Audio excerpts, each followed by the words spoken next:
Assalamualaikum warahmatullahi wabarakatuh. Waalaikumsalam warahmatullahi wabarakatuh. Yang terhormat Ibu Kepala TK Negeri Pembina Baglen, sekaligus narasumber kita hari ini, Ibu Yulis Jawati SPD MSI. Yang saya hormati Ibu-Ibu Ketua IGTKI se-Rayon Baglen. Yang saya hormati Ibu-Ibu peserta diseminasi yang berbahagia. Pertama-tama, marilah kita panjatkan puji syukur kehadirat Allah Subhanahu wa taala yang telah memberikan kita berbagai nikmat sehat sehingga kita dapat berkumpul pada hari ini dalam acara diseminasi budaya positif di sekolah, transformasi pendidikan menuju tercapainya manusia merdeka di TK Negeri Pembina Baglen. Marilah kita buka acara ini dengan membacakan basmalah bersama-sama. Bismillahirrahmanirrahim. Selanjutnya menyanyikan lagu Indonesia Raya dan Mars Purworejo. Pada yang bertugas kami persilakan, ibu-ibu kami mohon untuk berdiri.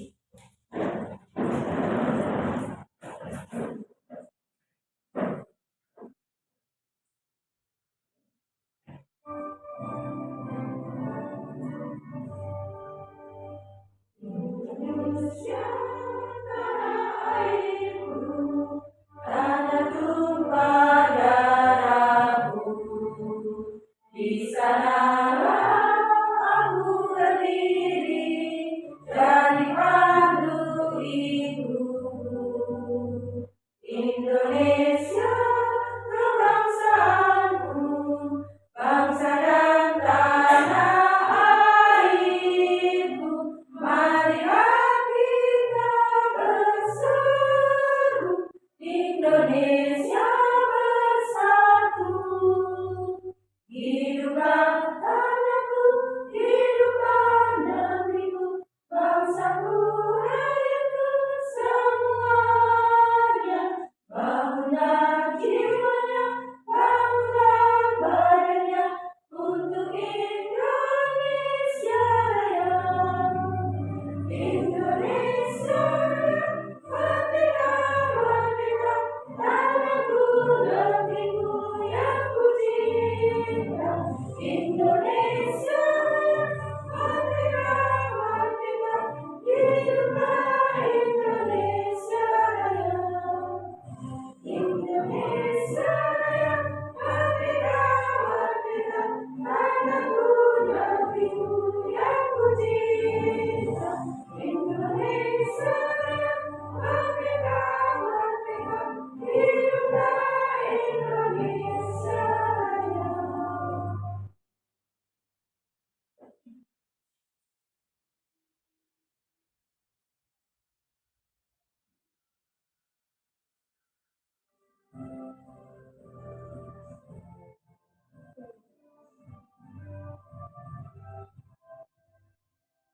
Satukan langkah maju bersama, bersinergi dalam berkarya, penuh semangat bertanggung jawab, raih masa depan yang gemilang. Kota berjuang berbudaya, ramah sambut pada sesama, tak kenal lelah tumbuh berkembang, raih masyarakat sejahtera. Berakhlak religius, berdoa bangsakan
Ibu-ibu kami persilahkan duduk kembali. Selanjutnya doa. Doa akan dipimpin oleh Ibu Iva Fauzia. Kepada Ibu Iva Fauzia kami persilahkan. Assalamualaikum warahmatullahi wabarakatuh. Allahumma shalli ala sayyidina wa habibina syafiina wa tuhina wa maulana Muhammad sayyidil awwalin wal akhirin sallallahu alaihi wa tabaraka wa ta'ala an kulli ashabi rasulillahi ajma'in. Bismillahirrahmanirrahim. Alhamdulillahi rabbil alamin hamdan na'imin hamdan syakirin hamdan yu'affi ni'amah wa yukafi'u mazidah. Ya Rabbana lakal hamdu kama yanbaghi li jalali wajhika wa 'azimi sultanik. Allahumma ighfir lana dhunubana wa khatayana kullaha. اللهم اغفر لي ذنوبي ولوالدي وارحمهما كما ربياني صغيرا. اللهم اغفر للمؤمنين والمؤمنات والمسلمين والمسلمات الاحياء منهم والاموات. اللهم انا نسالك علما نافعا وعملا مقبولا وولدا صالحا ورزقا حلالا طيبا وعزما مباركا فيه. اللهم انا نسالك سلامه في ديننا وعافيه في جسدنا وزياده في علمنا وبركه في رزقنا وتوبه قبل موتنا ورحمة عند موتنا ومغفرة بعد موتنا. اللهم هون علينا في سكرة موتنا والنجاة من النار والعفو عند الحساب. ربنا لا تزغ قلوبنا بعد إذ هديتنا وهب لنا من لدنك رحمة إنك أنت الوهاب. ربنا آتنا في الدنيا حسنة وفي الآخرة حسنة وقنا عذاب النار. وصلى الله على سيدنا محمد النبي الأمي وعلى آله وصحبه وبارك وسلم. سبحان ربك رب العزة عما يصفون والسلام على المرسلين والحمد لله رب العالمين. لكل دعاء الفاتحة. أعوذ بالله من الشيطان الرجيم. بسم الله الرحمن الرحيم. الحمد لله رب العالمين الرحمن الرحيم مالك يوم الدين. إياك نعبد وإياك نستعين. اهدنا الصراط المستقيم صراط الذين أنعمت عليهم غير المغضوب عليهم ولا الضالين. آمين. Assalamualaikum warahmatullahi wabarakatuh. Terima kasih. Selanjutnya, sambutan Ibu Ketua IGTKI Kecamatan Bangladesh sekaligus membuka acara diseminasi. Kepada Ibu Tuti Hidayati SPD AUD kami persilakan.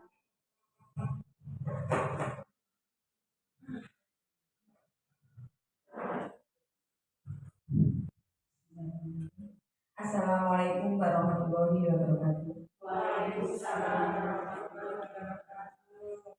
Yang saya hormati Ibu Kepala DKPD Pembina Babling, yang saya hormati Ketua IGTKI Kecamatan Seraya Babling, ibu-ibu peserta diseminasi yang berbahagia.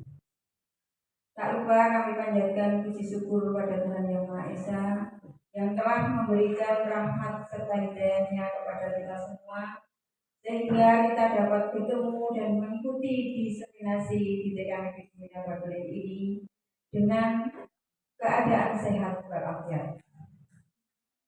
Kami sebagai Ketua IGTKI sangat mengucapkan banyak terima kasih kepada Ibu Yulis Setiawati SPD MSI selaku narasumber yang dengan ikhlas membagikan ilmunya kepada kita semua. Semoga bermanfaat bagi kita semua sebagai guru TK, khususnya di Kecamatan Bagilen dan umumnya untuk serayon Bagilen. Kami sebagai orang tua mendorong kepada ibu-ibu semua yang masih muda untuk mengikuti jejak Ibu Yulis sebagai guru penggerak. Silahkan ibu-ibu mendaftar. Jangan takut ibu-ibu, kita sudah punya Ibu Yulis sebagai senior kita. Kita jangan takut bertanya, nanti ada yang memandu kita. Kalau kami-kami yang sudah tua karena terbentur aturan dan tidak bisa mengikuti sebagai guru penggerak. Kiranya tak pantas saya kalau bicara panjang lebar di sini. Mari dengan bacaan basmalah bersama. Diseminasi mengembangkan budaya positif di sekolah, transformasi pendidikan menuju tercapainya manusia merdeka. Di TK Negeri Pembina Babling ini saya nyatakan dibuka. Bismillahirrahmanirrahim. Saya akhiri. Wassalamualaikum warahmatullahi wabarakatuh.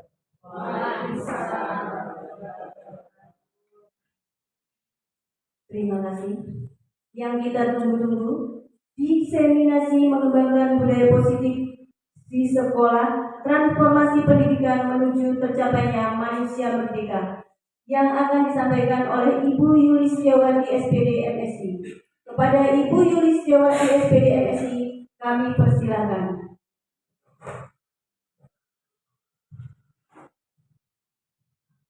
Assalamualaikum warahmatullahi wabarakatuh. Waalaikumsalam warahmatullahi wabarakatuh.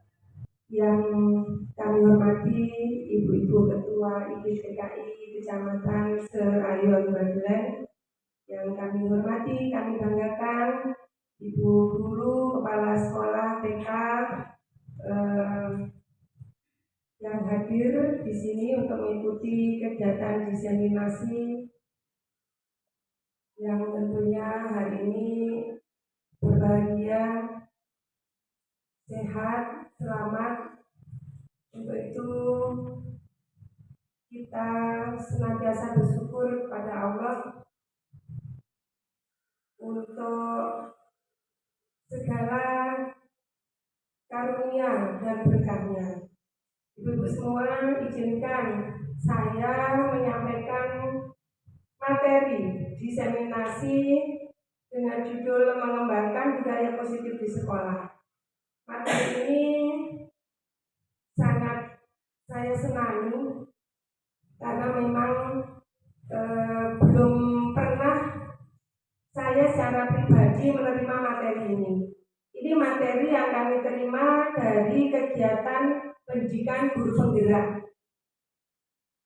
Dan ini sangat bagus menurut saya untuk dikembangkan. Untuk itu kegiatan diseminasi ini semoga nantinya bermanfaat bagi kita semuanya.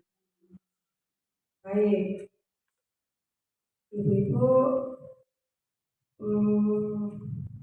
materi ini banyak sekali ya, tapi nggak apa-apa. Nanti kita bahas satu persatu. Nah, sebelumnya saya mau bertanya kepada ibu-ibu, setuju atau tidak gitu ya. Kita perhatikan ya di sini. Di sini ada kalimat hukuman dapat mendisiplinkan murid atau anak. Ini memang kaitannya dengan hal-hal semacam itu ya Bapak Ibu ya. Nah, menurut Ibu, hukuman dapat mendisiplinkan murid atau anak. Bagaimana kira-kira? Bu Mugi, setuju atau mboten? Jawabnya hanya setuju atau tidak saja.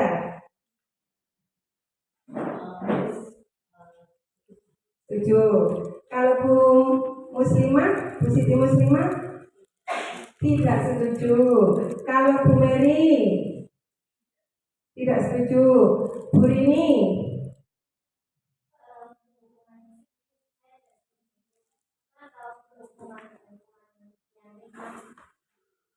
bisa diterima gitu ya. Jadi setuju.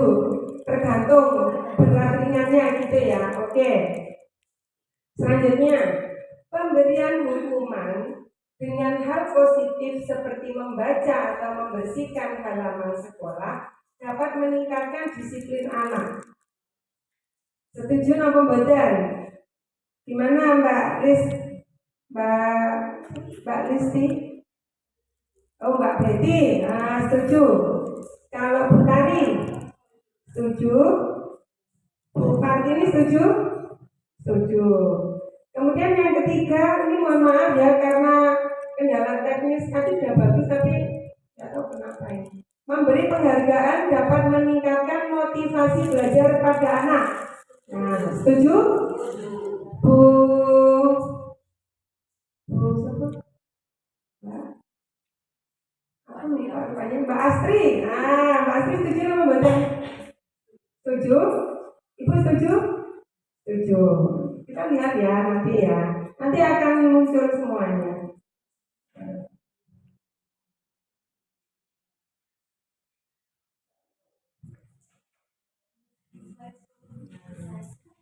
Kalau di slideshow ini apa? Takutnya nanti sebentar di error. Ya, nah ini aja nggak apa-apa. Atau Mbak Ati bisa bantu saya ya. Topik diseminasi ini ya ada beberapa materi ya. Antara lain disiplin positif dan nilai kebajikan universal. Nanti kita belajar tentang ini. Kemudian ada teori motivasi, hukuman, penghargaan, dan restitusi. Kemudian ada keyakinan kelas, ada kebutuhan dasar manusia dan dunia berkualitas. Kemudian ada restitusi 5 posisi kontrol. Dan yang terakhir restitusi segitiga restitusi. Apa itu Bu Yulis ya? Nanti kita bahas bersama-sama. Next slide. Disiplin positif dan nilai kebajikan universal. Siapa yang mengendalikan dan mengontrol diri kita? Coba sekarang Ibu berpasangan ya, dua-dua. Tapi ini yang 5 nggak apa-apa, salah satu nggak usah. Ya berpasangan, berhadapan-hadapan. Coba berhadapan-hadapan. Bu Siti Muslimah dengan ya, berhadapan-hadapan. Terus salah satu tangannya menggenggam. Ya, menggenggam, terus enggak yang menggenggam satu orang. Ibu menggenggam satu, tangannya digenggam, ya. Terus jenengan yang depannya berusaha membuka. Coba bisa nggak membuka tangan genggaman tangan temannya? Ya, jenengan berusaha dibuka tuh. Coba buka genggamannya Mbak Dede dibuka. Bisa nggak? Bisa.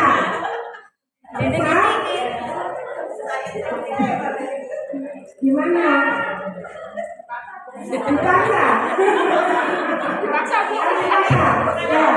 Oh Mbak Dede nggak mau, nggak usah dipaksa Bu. Ya.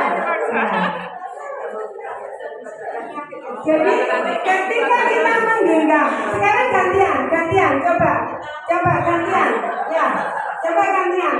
Nah sekarang dibuka, coba ganti membuka genggaman tangan temannya, membuka genggaman tangan temannya, bisa nggak?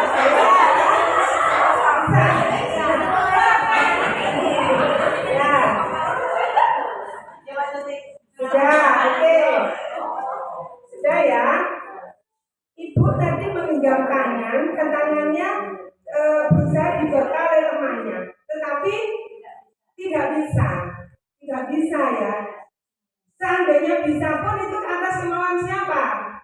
Diri sendiri. Artinya, jadi siapa yang mengendalikan dan mengontrol diri kita? Diri kita sendiri. Orang lain nggak bisa ya. Karena apapun yang diminta orang lain, kalau kita nggak mau, tetap tidak bisa. Tetapi kalau kita mau sama, ya udah dikasihkan. Mau itu karena bisa ya, karena mau aja. Karena yang punya tangan itu mau, itu nggak bisa. Ya.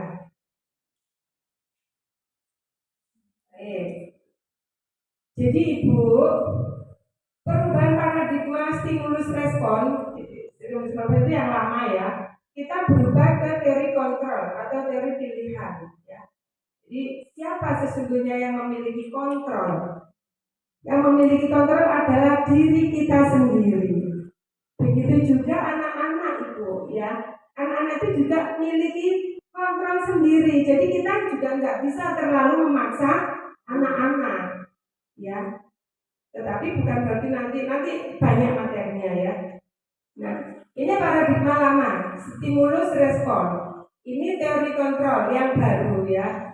Sebenarnya ini nggak baru sih, hanya kita perlu paham gitu.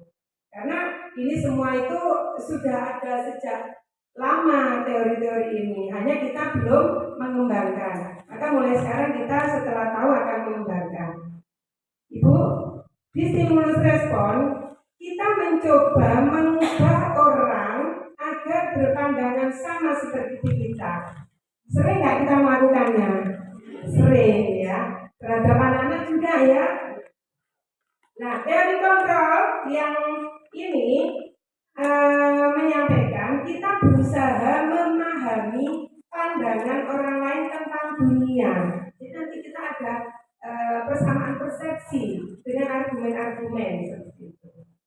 Kemudian stimulus respon berikutnya, perilaku buruk dinilai sebagai kesalahan. Jadi kalau anak-anak melakukan suatu hal yang buruk, kita seringnya menganggap mereka salah ya Ibu ya.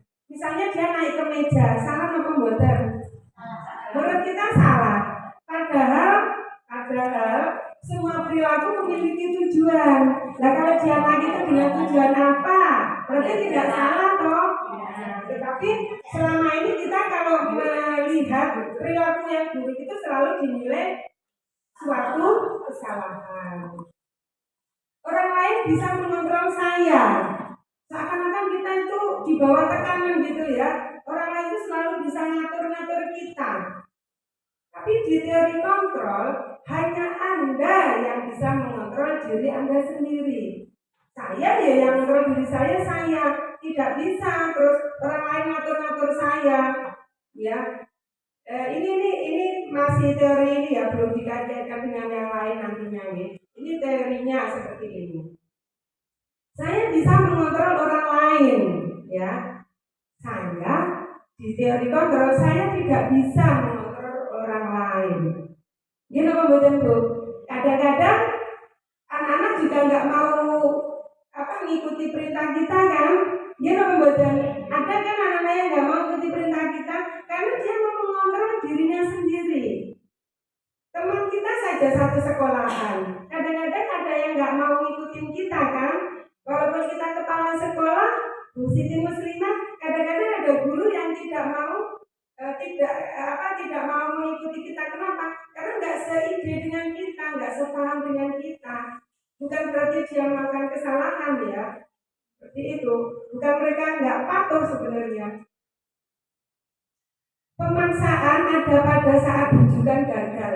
Jadi ketika kita melakukan rujukan ternyata gagal, biasanya kita memaksa. Kita membuat. Oke, termasuk pada anak-anak. Pada teori kontrol, kolaborasi dan konsensus menciptakan pilihan-pilihan baru. Jadi anak-anak itu diberi pilihan-pilihan. Contohnya di kurikulum Merdeka ini, kita harus yang dulu kita selalu memaksakan anak harus ini harus itu, gitu. Nah, tapi di kurikulum Merdeka sepertinya ada keleluasaan memilih bahan ajar. Misalnya ketika menggambar anak-anak tidak harus selalu dengan krayon atau dengan, tapi memberikan berbagai macam media. Ini lo membaca. Jadi seperti itu. Jadi nanti ini kenapa kalau kita kurikulum Merdeka terkait seperti itu.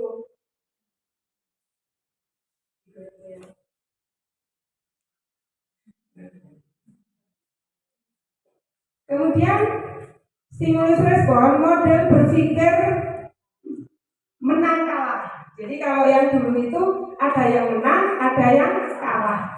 Selalu seperti itu. Dan berusaha yang tua itu yang menang. Inginnya yang lebih besar yang menang. Dia betul. Termasuk gurunya harus menang dari muridnya. Ya toh Bu, masa anak diatur, gimana aku? Jadi ada menang kalah. Tetapi di teori kontrol, model berpikirnya menang-menang. Maksudnya gimana? Ya nggak ada yang kalah. Jadi masing-masing harus tahu karena ada di situ ada kesepakatan. Jadi semua dimenangkan karena di situ ada saling menggunakan. Next ya. Nggak begitu jelas saya ini. Nah, ibu-ibu, untuk disiplin positif itu ini gambaran yang akan kita pelajari hari ini. Okay? Jadi teori kontrol atau teori pilihan yang disampaikan oleh Dr. William Gleason, itu ini tadi, Anda tidak bisa mengontrol orang lain, hanya Anda yang dapat mengontrol diri Anda sendiri.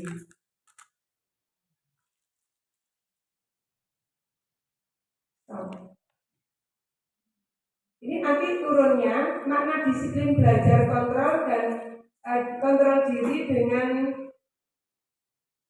apa ini?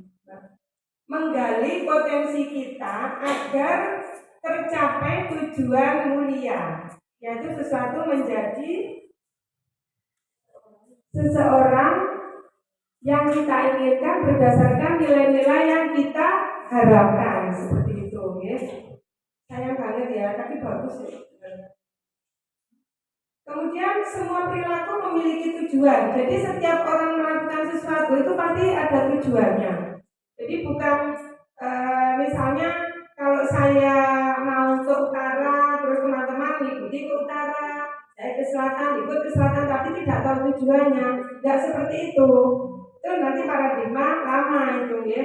Kalau yang stimulus kontrol, teori kontrol itu kita mungkin ikut ke timur, tetapi ke timur itu ada alasan kenapa kok saya ikut ke timur. Begitu juga ketika saya senior kita ke barat, kenapa kita kok ke barat? Karena kita punya alasan harus ke barat.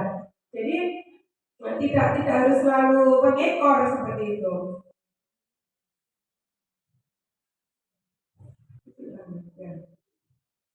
Kemudian dari semua perilaku yang memiliki tujuan itu muncullah teori motivasi ya.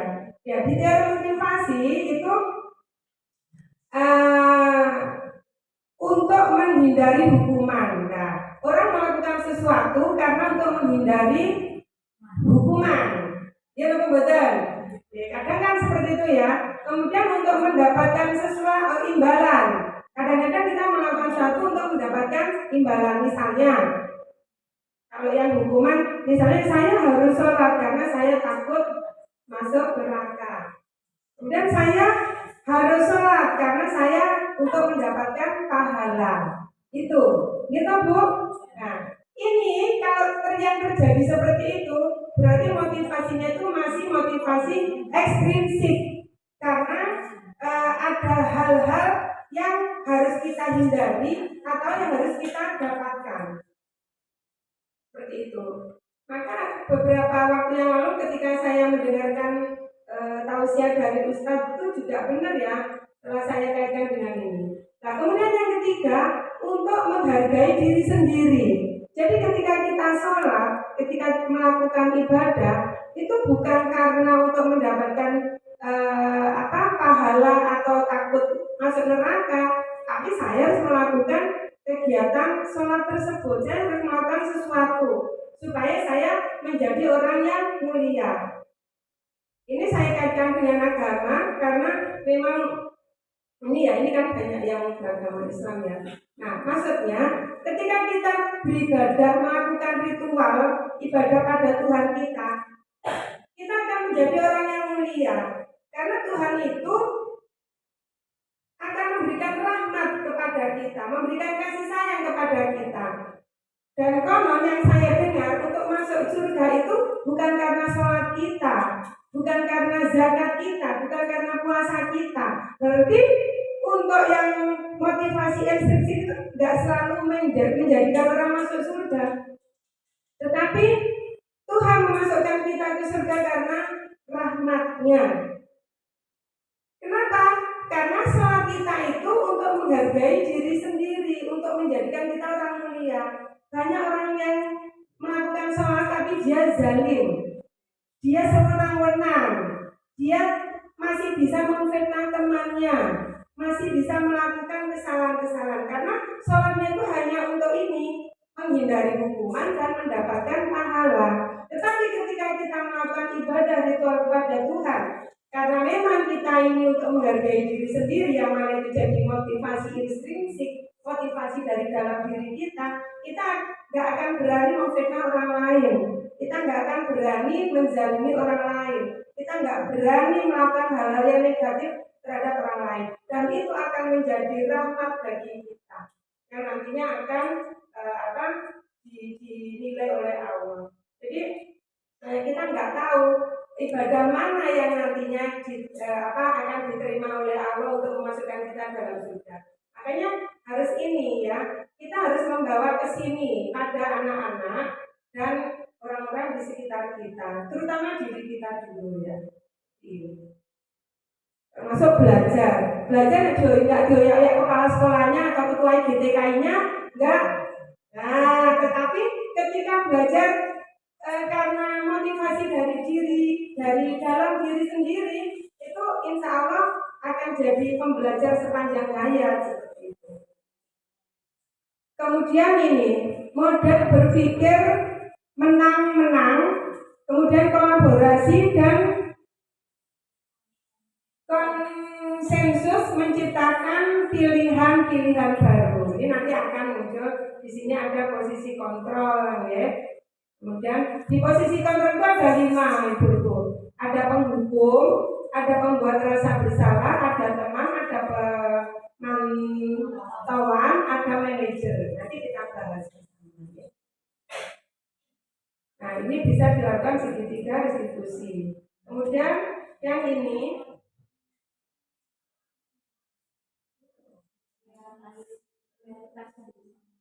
realitas kita berbeda.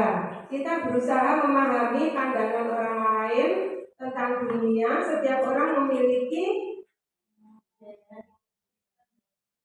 pandangan yang berbeda. Jadi nanti akan muncul 5 kebutuhan dasar manusia. Nah, ada 5 kebutuhan dasar manusia. Next, Mbak. Kita mengawalnya dari sini dulu. Yes, untuk disiplin positif, apa makna disiplin? Nah, mungkin selama ini kita juga tahu namanya disiplin itu kepatuhan gitu ya. Tapi ternyata di sini tidak. Apa makna disiplin? Disiplin berasal dari bahasa Latin disiplina yang berarti belajar. Ternyata disiplin itu artinya belajar. Makna asal dari kata ini berkonotasi dengan disiplin diri dari murid-murid Socrates dan Plato. Disiplin diri membuat orang menggali potensinya menuju sebuah tujuan, apa yang dihargai. Namun dalam budaya kita, makna kata disiplin telah berubah menjadi sesuatu yang dilakukan seseorang pada orang lain untuk mendapatkan kepatuhan. Ini kan yang ternyata seperti ini, ya. Kecenderungan umum adalah menghubungkan kata disiplin dengan ketidaknyamanan, bukan dengan apa yang kita hargai atau pencapaian suatu tujuan mulia. Jadi kata disiplin itu bukan sesuatu karakter, tetapi lebih ke kepatuhan. Pokoknya orang disiplin itu nggak patuh itu berarti orang yang nggak disiplin. Kan kita seperti ini sementara ini, ya. Next, Mbak. Nah, mari kita pelajari nilai-nilai kebajikan. Nilai kebajikan adalah sifat-sifat positif manusia yang merupakan tujuan mulia yang ingin dicapai oleh setiap individu. Nilai-nilai tersebut bersifat universal dan lintas bahasa, suku bangsa, agama maupun latar belakang. Artinya nilai kebajikan itu merupakan tujuan semua orang, ya. Tujuan mulia setiap individu. Semua orang itu ingin dikatakan orang yang baik. Ini sama betul, Bu? Baik itu orang Jawa, orang Madura, orang Bali, orang Sumatera, walaupun orang Batak itu keras, walaupun orang Jawa Timur seperti saya, orang Jawa Timur itu keras, ya Jawa Tengah halus, tetapi semua menggambarkan menjadi orang yang baik, memiliki nilai-nilai kebajikan. Seperti itu. Hanya pembawaannya. Mungkin kalau Bu ini karena orang Purworejo, Jawa Tengah halus bawaannya. Tapi kalau saya yang orang Jawa Timur nggak bisa kalau halus, karena memang karakternya dari lingkungan sekitarnya sejak lahir bukan orang yang halus-halus seperti itu. Jadi bawaannya itu bicaranya pengennya cepat selesai seperti itu. Setiap perilaku atau perbuatan memiliki tujuan. Tadi ya sudah. Dengan menaikkan nilai-nilai kebajikan yang diyakini, maka motivasi intrinsik akan terbangun sehingga menggerakkan motivasi dari dalam untuk dapat mencapai tujuan mulia yang diinginkan. Nilai-nilai kebajikan yang ingin dicapai oleh setiap anak Indonesia kita kenal dengan profil pelajar Pancasila. Apa itu? yaitu beriman, bertakwa kepada Tuhan Yang Maha Esa dan berakhlak mulia. Kemudian mandiri, bernalar kritis, gotong royong, berkebinekaan global dan kreatif. Kita semua sudah mengenal ya. Ini untuk anak Indonesia tadi ya. Kemudian ini teori motivasi perilaku manusia. Ini saya bicara terus saja ya Bu ya, yang penting nanti kalau sudah semua baru bisa dipahami. Untuk menghindari ketidaknyamanan atau hukuman ya. Nah ini karena motivasi eksternal ya. Yang ada dalam benak kita ketika menghindari ketidaknyamanan atau hukuman, apa yang akan terjadi apabila saya tidak melakukannya? Jadi kalau saya nggak melakukannya itu apa yang akan terjadi dengan saya? Hukuman apa yang saya terima? Gitu? Nah, sehingga mau nggak mau kita melakukannya. Saya kalau nggak jaga nanti gimana ya? Apa yang saya terima? Kalau saya nggak sholat gimana ya? Apa yang saya terima? Nah, ketakutan itu pastinya tidak nyaman ya. Karena itu adalah hukuman, sehingga kita melakukannya. Kemudian kalau yang untuk mendapatkan imbalan dari orang lain atau institusi, dalam hati berpikir apa yang akan saya dapatkan jika melakukannya. Kalau saya melakukannya saya dapat apa? Kalau saya mengikuti lomba guru berprestasi saya dapat apa? Karena lomba guru berprestasi mestinya belajarnya lebih rempong gitu ya. Kalau saya itu tadi kalau saya nggak sholat, kalau saya sholat saya mendapatkan apa? Ini semua motivasi eksternal. Ini tadi sudah dibahas ya Mbak. Nah ini saya akan. Nah kalau untuk yang menghargai diri sendiri, motivasi internal akan muncul dalam hati kita. Saya akan menjadi orang yang seperti apa jika melakukannya. Kalau saya melakukan hal-hal yang baik, saya akan menjadi orang seperti apa? Apakah saya dihargai atau tidak? Tapi harga kalau seperti itu masih masuk ke sini ya. Nah, tapi ini untuk diri saya. Pokoknya saya ingin jadi orang baik. Seperti itu. Ya. Baik. Merdeka. Merdeka menurut Ki Hajar Dewantara. Ki Hajar Dewantara banyak menulis, Bu, dan tulisan-tulisannya itu sampai sekarang masih bermanfaat untuk dikembangkan untuk kita semua bangsa Indonesia. Karena teorinya memang bagus-bagus. Cuplikan dari tulisan Ki Hajar Dewantara antara lain menyampaikan, merdeka itu artinya tidak hanya terlepas dari perintah, tetapi juga cakap buat memerintah diri sendiri. Jadi yang namanya merdeka bukan berarti kita itu terlepas dari perintah orang lain, tetapi diharapkan kita juga bisa memerintah diri sendiri. Maka kenapa anak-anak itu di kurikulum merdeka tidak hanya diberi satu bahan pembelajaran, tetapi banyak ya. Misalnya mencocok kalau dulu kan sudah pasti kertas marmer seperti itu ya Bu ya. Tapi kalau sekarang kan tidak, anak-anak diberi beberapa pilihan. Boleh nanti guru menyiapkan kertas marmer, bisa kertas apalagi kuis, bisa kertas kertas lipat, bisa juga kertas HVS seperti itu ya, HVS warna kan bisa. Jadi nanti anak-anak memilih. Nah, ketika anak-anak memilih itu dia memerintahkan diri sendiri. Saya mau yang mana? Seperti itu loh Bu maksudnya, ya. Jadi sama dengan topik. Ini saya kaitkan dulu Mbak. Sekali lagi.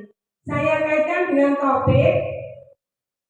Topik itu tetap disiapkan oleh guru, tetapi ada beberapa topik yang anak-anak memilih seperti itu. Ya, anak-anak memilih diberi kesempatan. Kalau dulu kan enggak, anak-anak nggak pernah diajak bicara ya Ibu ya. Semua ditentukan guru, anak-anak nggak pernah diajak kesepakatan, anak-anak nggak pernah diajak bicara. Terus pokoknya pelajarannya koyo miniki, anak-anak kudu mengikuti materinya ini, bahannya ini. Nah kalau sekarang diharapkan tidak ya. Anak-anak diajak bicara walaupun guru tetap yang menentukan, karena RPP yang membuat tetap guru bukan anak-anak. seperti itu ya. Sehingga apa yang menentukan tetap gurunya. Next.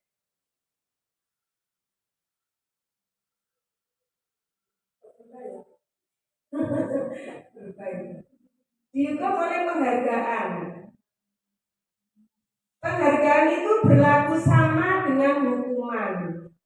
Dalam arti membujuk seseorang untuk melakukan sesuatu untuk memenuhi suatu tujuan tertentu dari orang yang membujuk.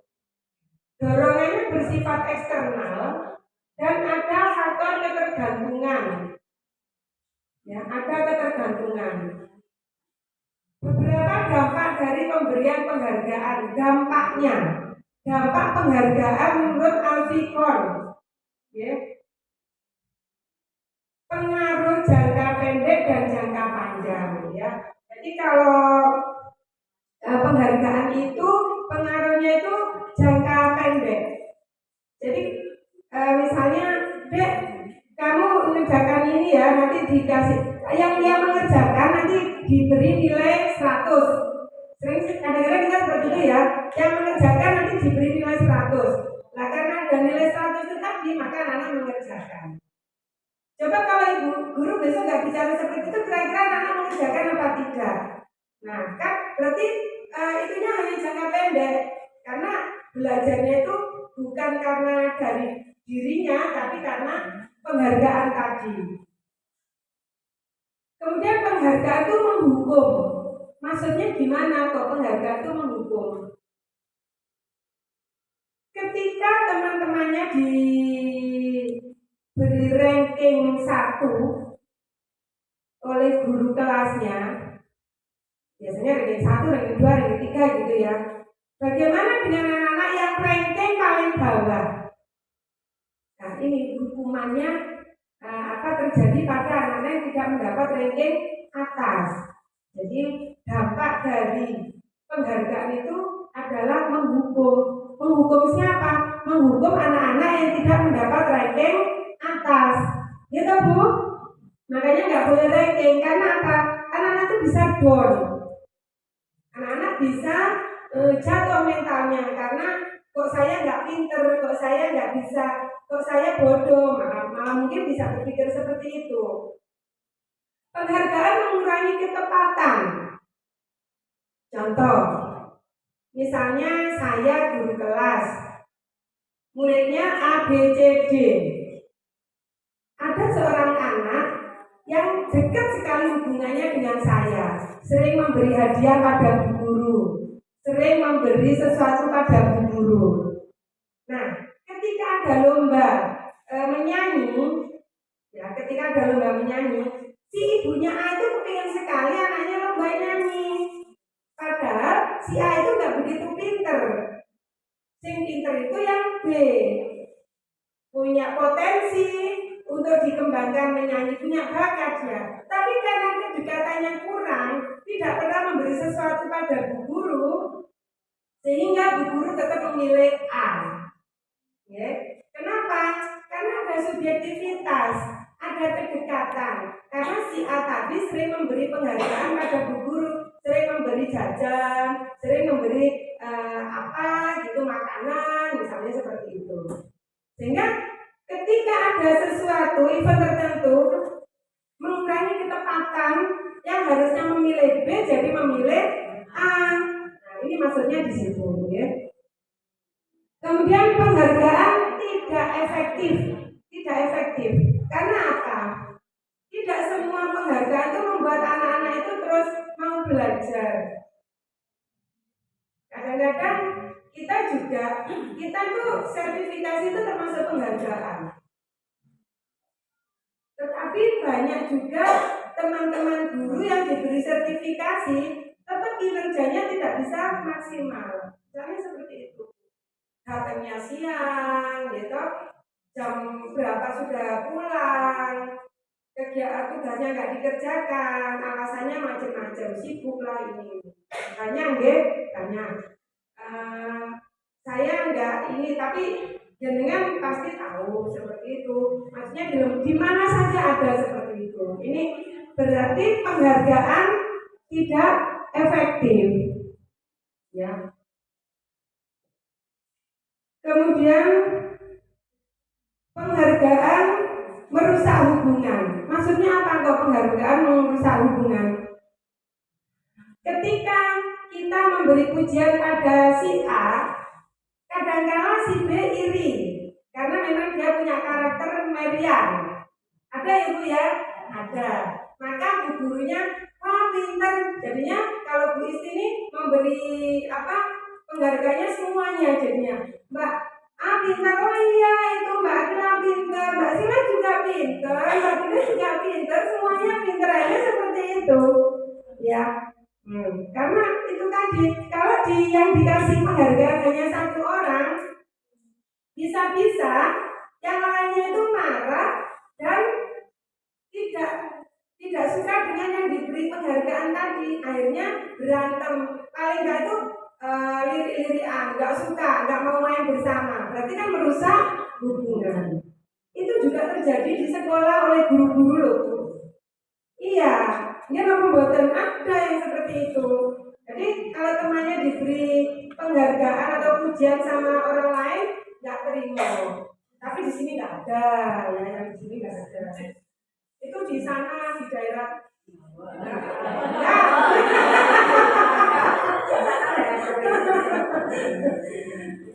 Di luar sana jauh banget ya Pak Tito ya, nggak di sini ya.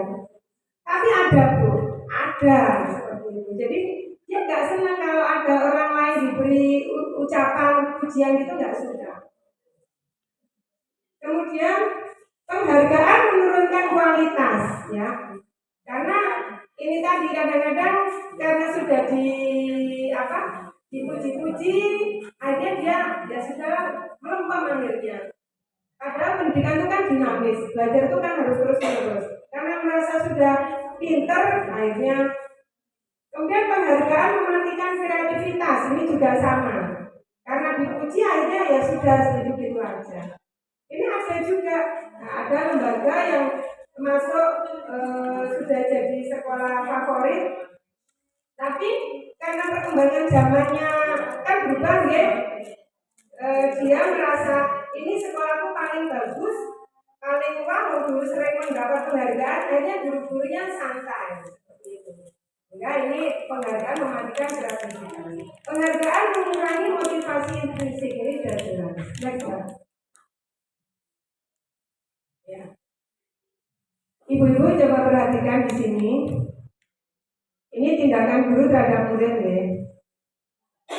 Mencatat 100 kali dalam buku kalimat berbunyi, saya tidak akan terlambat lagi karena anak terlambat hadir di sekolah. Ini hukuman apa konsekuensi? Apa? Hukuman. Iya. Lari mengelilingi lapangan basket 2 kali karena anak terlambat hadir di sekolah. Hukuman apa konsekuensi? Hukuman. Pinter-pinter ya. Murid disuruh push up 15 kali karena tidak menggunakan masker. Hukuman. Menggantikan kertas tugas teman yang dicoret-coret. Hukuman apa konsekuensi? Konsekuensi. Membersihkan tumpahan air di meja tulis karena tersenggol pada saat belajar. Konsekuensi. Murid disuruh mengenakan sepatu seharian karena tidak mengenakan sepatu hitam. Hukuman. Mengikuti upacara bendera di pintu gerbang karena datang terlambat saat upacara bendera hari Senin. Konsekuensi. Jadi di sini jelas ya perbedaannya. Hukuman itu yang membuat tidak nyaman banget dan tidak sesuai antara tindakan yang dilakukan dengan yang diberikan, sanksi yang diberikan guru itu tidak sesuai. Next, Mbak. Perbedaan hukuman dan konsekuensi. Jadi hukuman itu sesuatu yang menyakitkan harus terjadi, ya. Sementara konsekuensi sesuatu harus terjadi karena tindakan. Membuat anak sakit fisik maupun hati untuk jangka waktu lama. Kalau konsekuensi membuat anak merasa tidak nyaman saja dalam waktu jangka pendek. Anak membenci kedisiplinan, ya, karena dipaksa selalu. Anak menghargai disiplin. Paksaan, kalau ini stimulus tanggapan. Mendorong anak menyakiti diri sendiri. Ini mendorong anak agar menyesuaikan diri. Konsep diri yang buruk, ya. Ini konsep diri yang baik. Anak belajar untuk menyembunyikan kesalahan. Anak belajar untuk memenuhi peraturan. Marah, rasa bersalah, dipermalukan, merasa tak dihargai. Ini kalau konsekuensi kehilangan hak, dibuat tidak nyaman, diakhirkan untuk sementara. Jadi ini sama-sama tidak nyaman, tetapi ini lebih parah, ya. Kalau ini tidak terlalu parah. Nanti kita lihat di slide berikutnya. Next. Nah, ini Bapak Ibu. Di sini ada identitas gagal, identitas sukses. Yang identitas gagal itu adalah hukuman. Kemudian identitas sukses itu disiplin, ya. Hukuman, misalnya sesuatu yang menyakitkan harus terjadi. Ini sesuatu harus terjadi. Nah, di sini restitusi.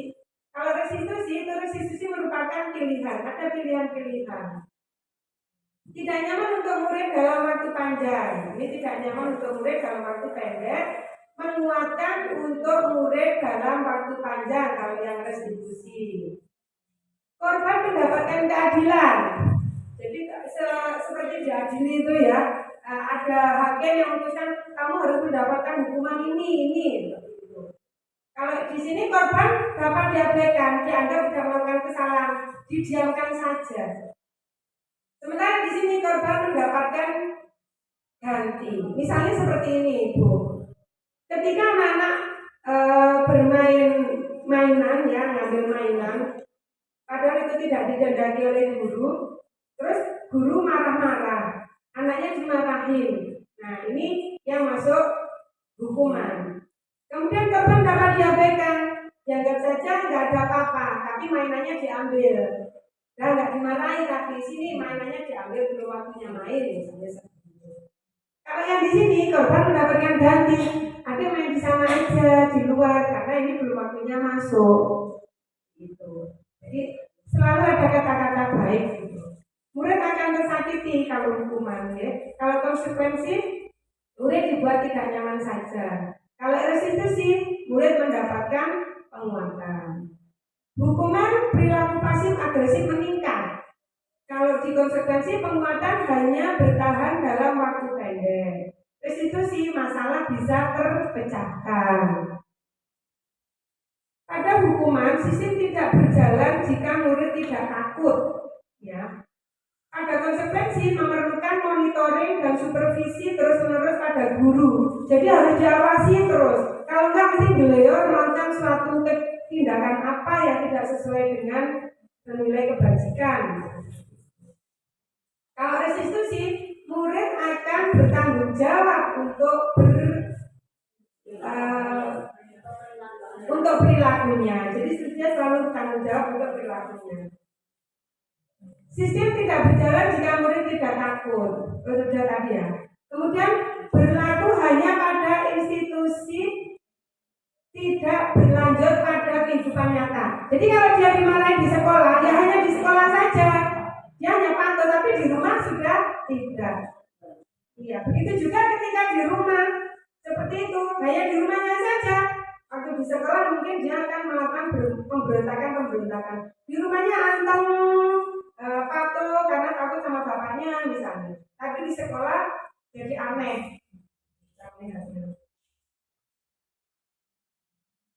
Membantu penerapan mengikuti peraturan dalam masyarakat. Ya. Kemudian yang ini fokus pada pemecahan masalah dalam jangka panjang. Jadi kalau dengan restitusi itu menjadikan anak itu berubah dan itu jadi perubahan yang lama. Gitu. Peraturan adalah kamu harus, nah ini, ya. Kalau di konsekuensi, apa peraturannya?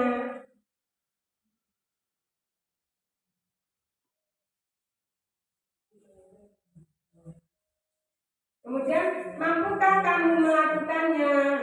Kalau yang direstitusi, apa yang kamu yakini apa yang bisa kamu lakukan untuk meyakini ini. Jadi macam-macam, beda ya, beda. Kalau di sini murid membenci peraturan ya. Hukuman itu murid jadi membenci peraturan. Kalau konsekuensi murid menghormati peraturan. Restitusi murid menghormati dirinya dan orang lain. Jadi untuk hukuman sifatnya negatif, kalau konsekuensi itu sifatnya netral, kalau restitusi sifatnya positif. Terus apa itu restitusi?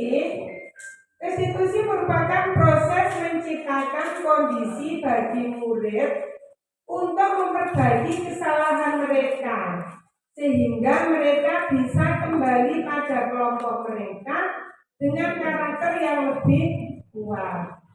Restitusi juga merupakan proses kolaboratif yang mengajarkan murid untuk mencari solusi untuk masalah mereka dan membantu murid berpikir tentang orang seperti apa yang mereka ingin menjadi atau tujuan mulianya dan bagaimana mereka untuk memperlakukan orang lain. Seperti itu ya. Next. 9 ciri-ciri restitusi. Yang pertama, bukan untuk menebus kesalahan, namun untuk belajar dari kesalahan. Kemudian memperbaiki hubungan, tawaran bukan paksaan. Restitusi menuntun untuk melihat ke dalam diri. Restitusi adalah cara yang paling baik. Restitusi mencari kebutuhan dasar yang mendasari tindakan. Restitusi fokus pada karakter, bukan tindakan. Restitusi fokus pada solusi. Restitusi mengembalikan murid yang berbuat salah pada kelompoknya.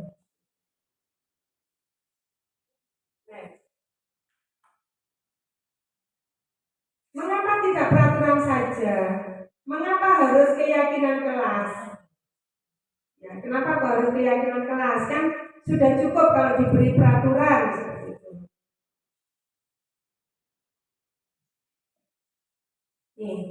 Ini ada beberapa contohnya. Mengapa kita memiliki peraturan menggunakan helm bila mengendarai kendaraan roda 2? Ya, mengapa? Kok ada peraturan menggunakan helm bila mengendarai kendaraan roda 2? Kalau saya menggunakan helm, kira-kira kenapa? Ya. Nah, itu yang betul, ya. Itu yang betul. Tetapi masih banyak orang menggunakan helm karena takut ditilang. Ya, karena mereka sendiri belum ada berpikir tentang keselamatan diri, sehingga mereka hanya takut peraturan ini. Nah, kalau yang tadi menyampaikan bahwa saya membutuhkan keselamatan diri, itu sudah masuk pada keyakinan. Okay? Karena ketika jatuh terus nggak pakai helm, bisa terjadi sesuatu pada diri kita. Bisa masuk angin juga. Tapi kalau ini takut karena ketilang, ya, karena ada peraturan. Ya. Nah, yang kedua, mengapa kita memiliki peraturan 3M? Menggunakan masker, mencuci tangan, dan menjaga jarak minimal 1,5 meter. Karena kita meyakini bahwa dengan 3M itu kita bisa menjaga kesehatan, kita selamat dari paparan COVID seperti itu. Tetapi bagi yang tidak berpikir tentang keyakinan keselamatan, mereka hanya takut peraturan. Karena waktu itu ada peraturan kalau nggak pakai masker akan didenda sekian, denda apa seperti itu. Ya. Mengapa kita memiliki peraturan harus datang tepat waktu pada saat mengikuti pelatihan? Ini juga, ya. Kenapa? Mungkin kalau yang penghargaan supaya saya mendapatkan kendana ada door prize-nya ya Bu bagi yang datang awal. Gitu. Tetapi kalau yang keyakinan itu akan berpikir saya akan mendapatkan materi dari awal sampai akhir secara utuh seperti itu. Itu bagi yang tidak punya kegiatan lain yang ditanya. Ya, jadi untuk mendukung motivasi intrinsik kembali ke nilai-nilai atau keyakinan-keyakinan yang lebih menggerakkan seseorang dibandingkan mengikuti serangkaian peraturan-peraturan. Jadi keyakinan itu lebih ada pada diri anak atau kita daripada peraturan-peraturan. Ya. Makanya kita harus membangun keyakinan, tidak hanya membuat peraturan. Nah, ini budaya positif yang di sekolah, ya. Nah, di sini ada lingkungan yang positif ini sudah warga sekolah semuanya. Ini ada kelas-kelas, ini ada peraturan kelas. Jadi kita membuat peraturan kelas itu berdasarkan keyakinan-keyakinan ini. Nah, keyakinan-keyakinan ini nanti akan membuat lingkungan yang positif dan menjadi budaya yang positif. Nah, pendalaman tentang keyakinan kelas. Ketika kita meyakini sesuatu, ini akan muncul rasa hormat, kemudian ada muncul bekerja, ada diterima dan dimiliki. Hormat di mana? Kami meyakini bahwa sangat penting untuk menghormati semua orang dan barang milik orang lain. Seperti itu. Kemudian untuk bekerja, kami meyakini bahwa sangat penting untuk mengerjakan segala pekerjaan atau mengikuti kegiatan yang telah ditugaskan. Jadi mengerjakan pekerjaan itu penting bagi kita yang punya keyakinan. Diterima dan dimiliki. Kami meyakini bahwa sangat penting untuk merasa diterima pada suatu kelompok dan saling peduli satu dengan yang lain. Jadi di kelompok itu saling memiliki, saling menerima sehingga ada kasih sayang. Nah, seperti di TK Negeri Pembina Bagelen ada kasih sayang, merasa saling diterima dengan segala kekurangan dan kelebihannya masing-masing.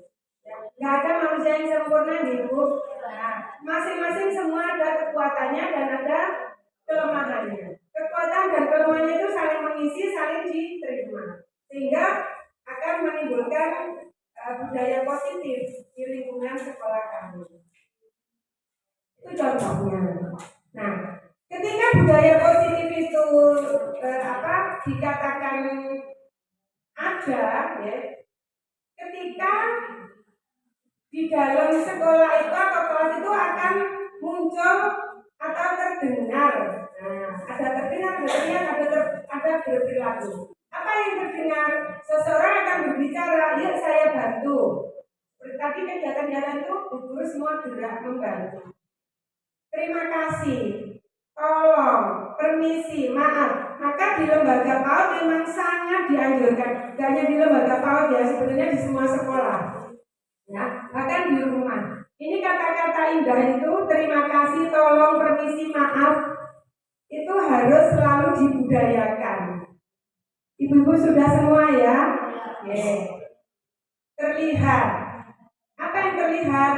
Ada terlihat berempati terhadap perasaan orang lain, memegang milik orang lain hanya dengan izinnya, mendengarkan dengan seksama, berbagi, senantiasa berbuat baik. Ini yang akan terlihat ketika muncul keyakinan kelas. Ya. Terus perilaku apa yang muncul? Yang terlihat tersenyum ramah, memberikan salam hormat, memberikan ruang bekerja, postur tubuh yang tenang. Jadi di situ ada ketenangan, tidak kita ketemu salaman baik kalau berjalan lari, kita kan belum oke seperti itu ya. Jadi di situ ada ketika anak-anak datang, guru datang itu ada keramahan, ada saling sapa, saling senyum. Kalau nggak ada ini berarti kira-kira bagaimana Ibu ya? Mengerikan ya, sekolahnya jadi serem gitu ya. Tapi kalau muncul ini semua, di sekolah itu akan nyaman. Ya Bu sini. Iya. Saya termasuk sampai tubuh ini Bu sudah naik 3 kilo saya di Bagelen. Alhamdulillah. Alhamdulillah Mbak Nino, aku sedih. Nah, saya bingung cara menurunkan badannya gimana. Saking nyaman Bu, kenyamanan. Next. Ya. Peraturan keyakinan kelas ya. Jadi kalau peraturan itu kembalikan buku di tempatnya, misalnya begitu. Ya, kalau keyakinan kelas yang muncul tanggung jawab. Dilarang mengganggu orang lain, menghormati orang lain. Hadir 15 menit sebelum pelajaran dimulai, menghormati orang lain. Komitmen ini komitmen. Saya harus datang sebelum, saya harus datang jam. Ini ada karena muncul pada diri sendiri ya. Dilarang melakukan kekerasan. Ya, yang muncul di sini keselamatan, menghormati orang lain. Karena kalau nggak menghormati orang lain akan melakukan kekerasan. Dilarang menggunakan narkoba kalau untuk anak SMP ya, SMA, SMK. Ini kesehatan. Karena kalau mau sehat ya jangan pakai narkoba. Bergantian atau menunggu giliran. Menghormati orang lain, bersabar. Kalau kita bersabar, kita nggak akan tertekan ketika menunggu giliran. Gunakan masker, ya. Ini kesehatan, keselamatan. Ketika kita menjaga kesehatan dan keselamatan, pasti kita di luar menggunakan masker. Jangan berlari di kelas atau koridor. Ini keselamatan dan keamanan. Kalau nggak mau jatuh, kalau mau aman, selamat, ya tidak lari-lari di koridor. Beda ya Bu ya. Ini peraturan. Jadi di sini sebenarnya hanya bermain kata-kata ya. Jadi kata-katanya di sini tuh menunjukkan ke nilai-nilai kebajikan. Ini monggo nanti dengan ibu-ibu di lembaganya, di kelasnya membuat keyakinan kelas. Jadi keyakinan kelas ini di sini yang muncul adalah kalimat-kalimat dari nilai-nilai kebajikan. Kalau yang ini peraturan itu lebih kaku seperti itu ya. Misalnya anak lebih bertanggung jawab terhadap kelasnya. Nah, bertanggung jawab itu termasuk ini mengembalikan buku di tempatnya. Ketika tanggung jawab anak itu sudah terbentuk, dengan sendirinya anak itu akan mengembalikan bukunya yang sudah dibaca. Tapi ketika tanggung jawabnya tidak terbentuk, kadang mengembalikan, kadang boten diunggah. Seperti itu kan? Iya, tidak disuruh. Bolak-balik diingatkan. Karena apa? Karena pendek itu tadi, ya. Tapi kalau yang tanggung jawab terbentuk itu lebih lama, permanen, ya. Lebih permanen. Maka bagaimana caranya kita di sekolah, di kelas bisa menumbuhkan keyakinan kelas pada anak didik. Ini penting. Jadi kita membuat anak-anak itu secara permanen melakukan sesuatu yang yang menjadi keyakinan kelas itu tadi. Dan kembalinya menggunakan profil pelajar Pancasila itu ya Bu ya. Next Mbak. Kebutuhan dasar manusia. N-nya jadi ke sini. Ibu-ibu, kebutuhan dasar manusia itu ada 5 di teori ini ya. Antara lain adalah bertahan hidup, kasih sayang, kesenangan, kebebasan, dan penguasaan. Ini setiap manusia pasti membutuhkan. Bertahan hidup. Ketika kita lapar, kita pasti harus makan. Ketika haus, kita harus minum. Kalau sampai tidak terpenuhi, ini akan jadi masalah. Ketika sakit, ya harus diobati. Ini bertahan hidup.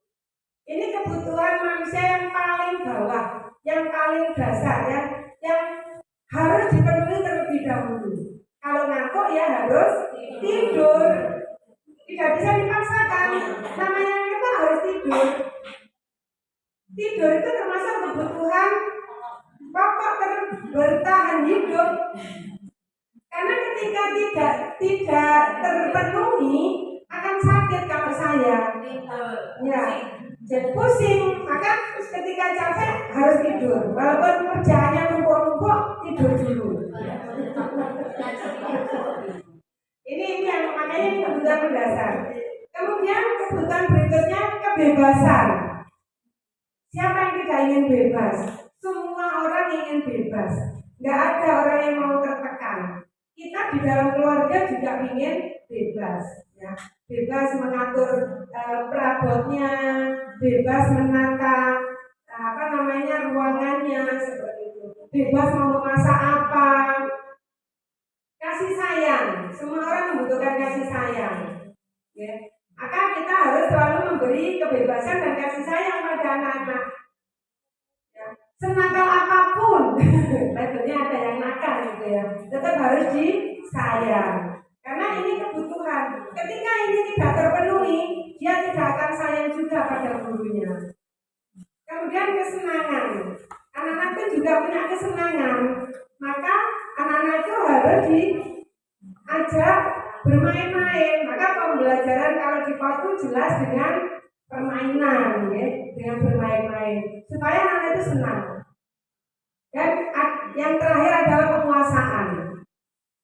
Penguasaan itu yang bagaimana? Setiap orang ingin jadi nomor 1. Ada yang ingin jadi nomor 2? Tidak. Di 2 kantor maunya tetap yang nomor 1. Seperti itu. Nggak mau yang nomor 2, ya. Ya. Maksudnya begini, semua orang itu ingin mengatur dirinya sendiri dan kalau bisa mengatur orang lain. Itu sudah jadi kebutuhan setiap orang tuh. Tidak bisa dihindari, tidak bisa dipungkiri, tidak bisa diakusi. Karena setiap orang tuh memiliki ini. Ini sudah ya masuk kodrat ya Bu Isna. Maka di kelas setiap hari kita memberi kesempatan pada anak-anak untuk memenuhi kebutuhan penguasaan ini. Dengan apa? Setiap hari anak-anak secara bergantian, secara bergiliran diberi kesempatan untuk memimpin. Memimpin ketika berbaris, memimpin ketika mengucap salam dan berdoa di awal dan akhir kegiatan. Jadi yang memimpin pembelajaran ya harus guru, yang memimpin doa, salam pembuka itu anak-anak, ya. Sehingga di situ akan muncul nanti rasa percaya diri. Karena ini jadi kebutuhan, ya karena masih di PAUD ya seperti itu dulu. Dan kita juga kadang-kadang bisa jadi temannya, pura-puranya mereka yang mimpin. Jadi bu guru ngikutin dia akan senang sekali. Ketika ini terpenuhi, ini nanti juga akan terpenuhi, ini akan menjadi kebahagiaan bagi anak-anak dan bagi kita semua. Coba kalau kita nggak terpenuhi ini gimana? Coba kalau penguasaan, kita sebagai ibu rumah tangga nggak boleh ngatur anaknya, nggak boleh ngatur uang belanjanya, ya nggak bisa ya Bu ya. Nah ini penguasaan, ya. Next, Mbak. Kemudian posisi 5 posisi kontrol. Di sini ada penghukum. Nanti kita ada di posisi mana seringnya ya Bu ya. Monggo diperhatikan. 5 posisi kontrol itu ada penghukum, ada pembuat orang merasa bersalah, ada teman, ada pemantau, ada manajer. Kita di posisi mana? Penghukum itu seringnya menghardik. Kalau marah menunjuk-nunjuk, membentak-bentak, menyakiti, kadang-kadang menyindir. Nah ya, kalau posisi kontrol membuat orang merasa bersalah, seringnya tuh berceramah dan mengatakan seharusnya adik itu gitu ya. Ibu kecewa pada kamu. Nah tadi kan harusnya begini, tapi kok kamu begitu.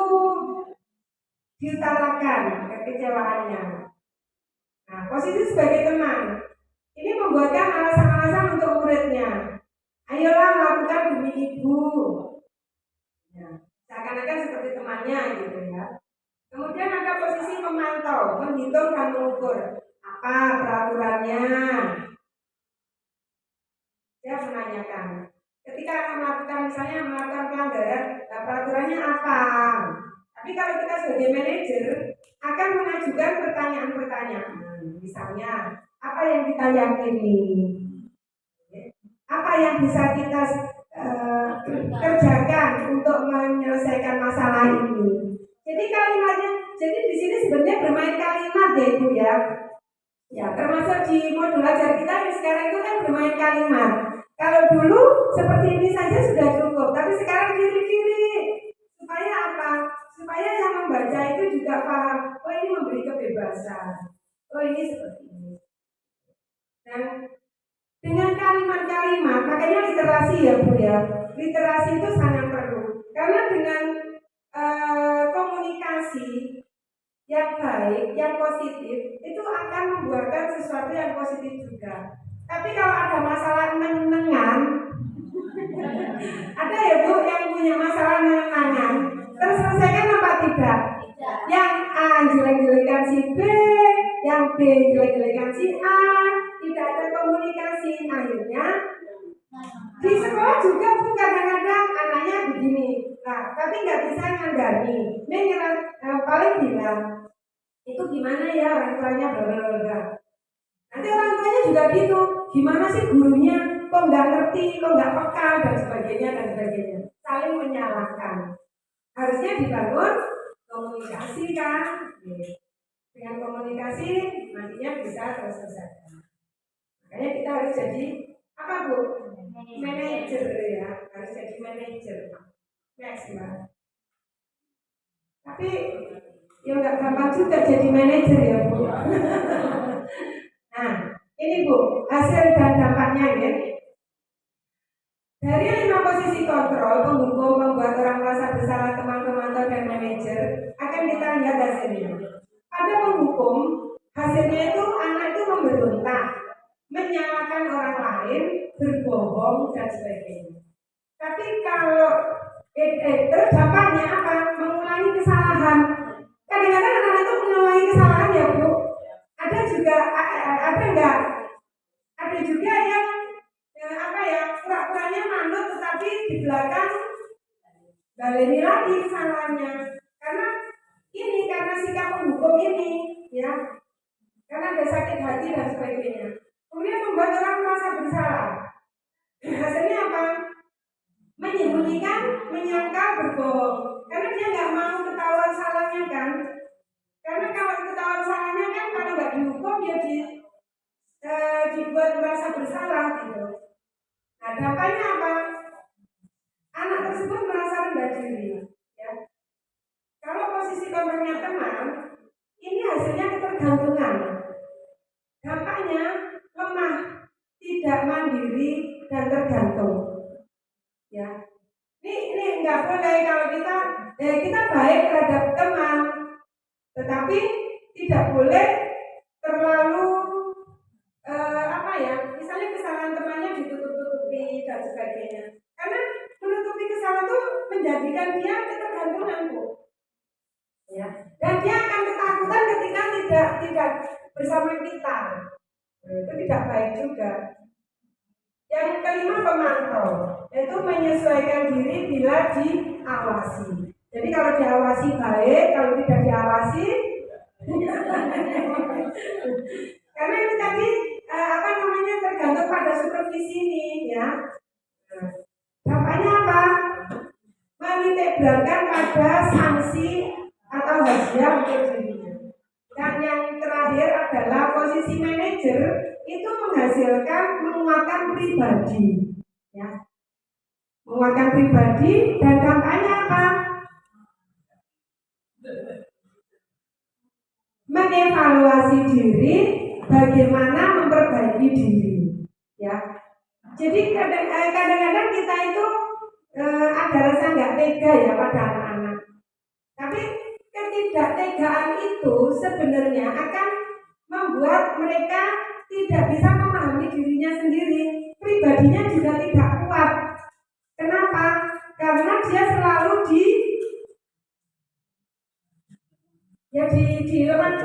kalau yang menghukum jadinya seperti ini. Ya, kalau disalah-salahkan seperti ini, ditunjukkan salahnya.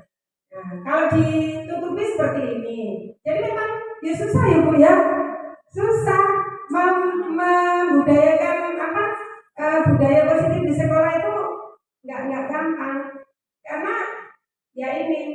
harus ada komunikasi dengan keyakinan-keyakinan dan kesepakatan. Harus ada komunikasi.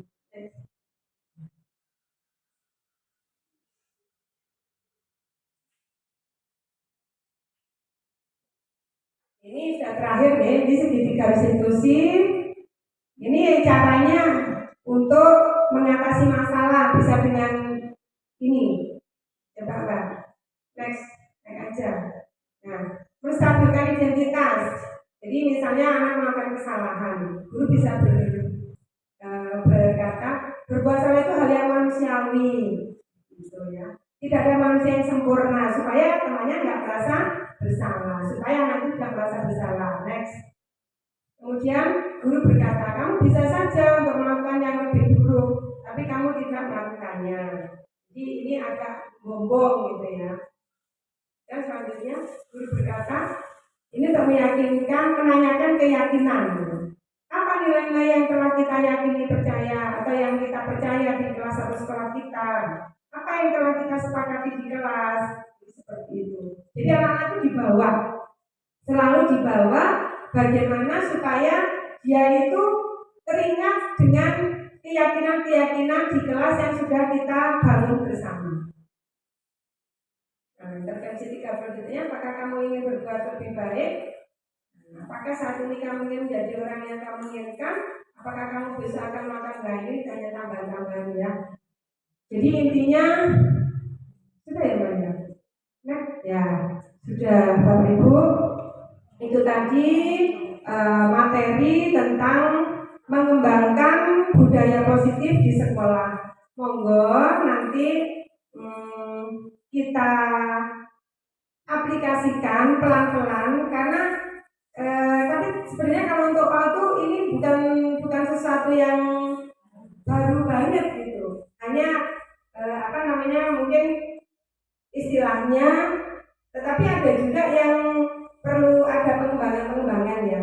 Ada tekanan-tekanan ya. Yang kalau saya percaya kalau di PAUD sudah bagus, tapi ada yang perlu dikuatkan. Ada penguatan-penguatan, ada tekanan-tekanan supaya budaya positif yang ada di sekolah kita itu lebih bagus lagi seperti itu.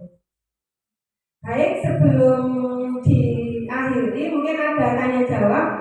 Ada yang bertanya dari materi ini?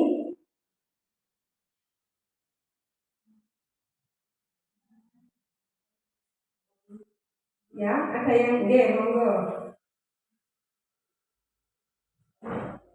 Bu Tari, silakan.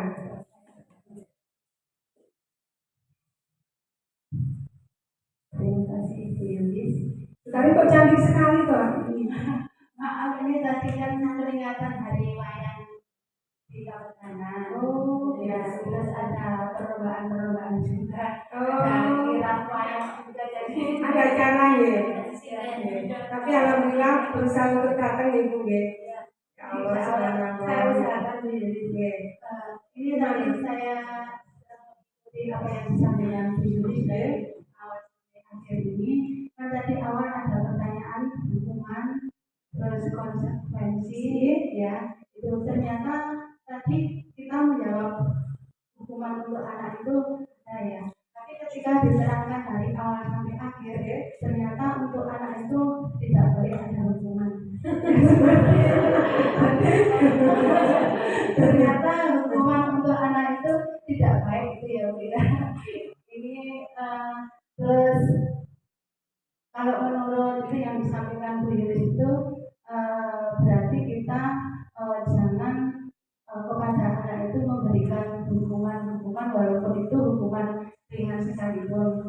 Berarti itu yang kita lakukan itu hanya bentuknya suatu penghargaan, motivasi ya seperti itu ya Bu ya. Mungkin nanti Bu Yulis bisa menjelaskan motivasi atau penghargaan untuk anak yang sifatnya itu mendorong untuk kemajuan.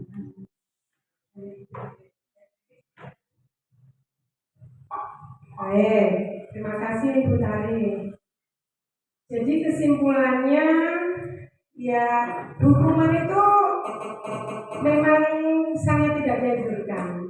ya, karena tidak sesuai dengan apa ya kebutuhan anak. Anak kan butuh kebebasan juga, ya. Ada kebebasan, ada kasih sayang, ya. Ada kesenangan.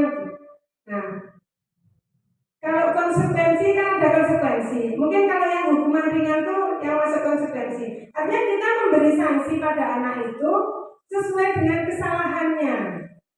Tadi misalnya anak-anak menumpahkan, misalnya pas kegiatan, anak-anak menumpahkan air atau menumpahkan bahan yang untuk kegiatan pembelajaran. Misalnya mote-motenya tumpah. Nah, anak-anak disuruh bereskan, suruh ngambil.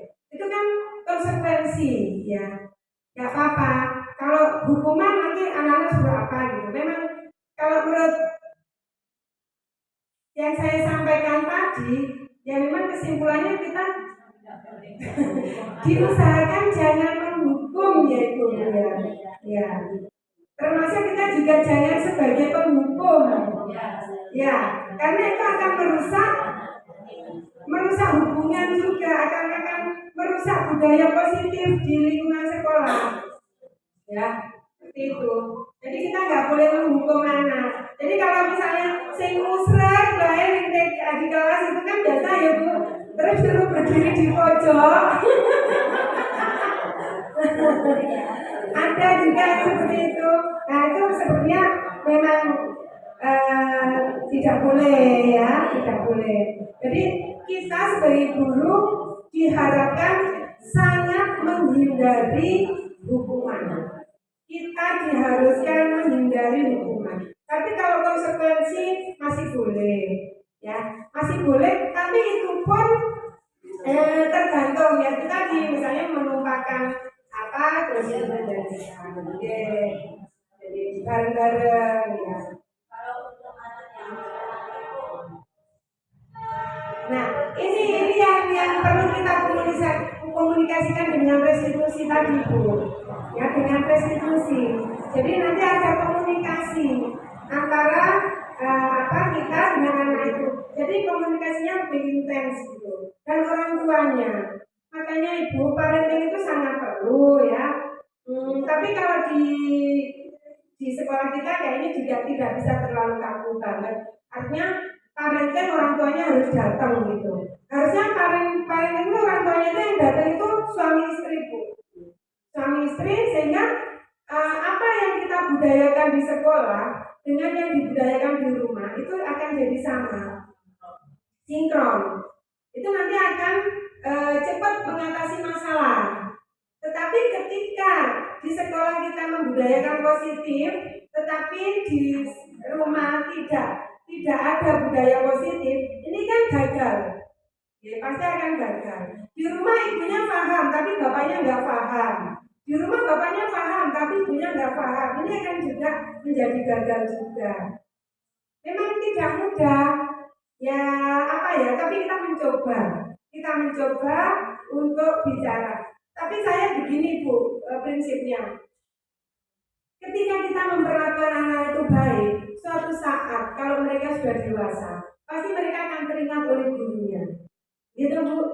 Nah, ketika ya karena ketika suami saya sudah tua, ya, tapi dia masih ingat waktu sekolah SD itu bagaimana guru memperlakukan dia.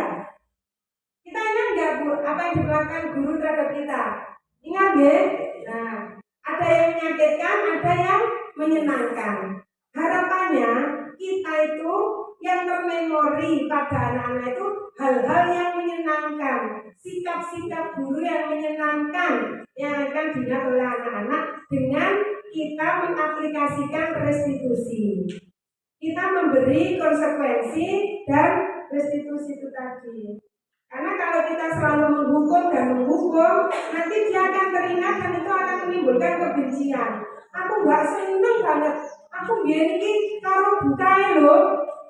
Seperti itu akan teringat kita ini. Gitu? Nah, untuk itu mari kita bersama-sama untuk selalu menghindari hukuman. Kita selalu menghindari posisi kita sebagai penghukum. Kita jangan sampai jadi penghukum. Diusahakan kita sebagai manajer. Manajer itu akan mengatur, akan bicara, ada komunikasi di situ yang membuat anak-anak itu merasa dihargai dan dihormati.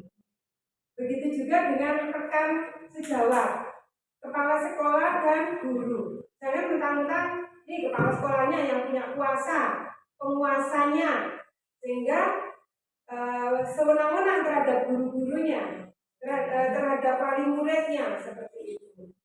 Itu nanti akan menjadi hubungan yang tidak baik. Suatu saat, kita ini sudah pensiun. Jadi seperti itu ya. Nah, mari kita saling membangun. Kita membangun budaya positif di sekolah, baik itu dengan siswa, sesama guru, dengan atasan, dengan wali siswa, dengan stakeholder yang lain, dengan komite, paguyuban dan sebagainya. Kita nggak bisa bicara panjang lebar karena memang waktunya pendek, tapi nanti prakteknya, saya yakin ibu-ibu tuh sudah bisa lah. Kalau di sini guru hebat semuanya, guru bersertifikasi semuanya, guru yang profesional, akan cepat untuk menyerap materi ini. Ada lagi? Baik, kalau nggak ada saya bertanya. Setelah mengikuti kegiatan ini, apa yang Bu Partini rasakan? Sangat menyenangkan menambah ilmu bagi kita. Apa yang Ibu peroleh dari kegiatan diseminasi ini? Yang tadinya belum tahu, sekarang sudah tahu bahwa itu memang tidak boleh perbedaan-perbedaan dari hubungan dan prospek. Terima kasih. Ibu mau ini mengembangkan budaya positif di sekolah? Kalau maksud ini gimana? Di sini. Yang menambah pengetahuan dan pengalaman saya dan akan bersikap lebih baik terhadap anak-anak yang tadinya tidak boleh dan ya seharusnya tidak boleh itu dilakukan oleh guru, besok akan insya Allah akan lebih baik lagi setelah melihat dan mendengarkan diseminasi ini. Terima kasih Bunda, ternyata baik sekali dan bagus sekali pengalaman dan ilmu. Terima kasih. Tentunya hampir semua seperti itu ya Bu. Dan saya yakin akan mudah dilaksanakan bagi guru PAUD. Ini bukan sesuatu yang baru, tetapi perlu itu tadi yang saya sampaikan, perlu penekanan dan penguatan. Baik, Bapak Ibu yang kami hormati, demikian saja paparan diseminasi mengembangkan budaya positif di sekolah. Semoga bermanfaat untuk kita semua.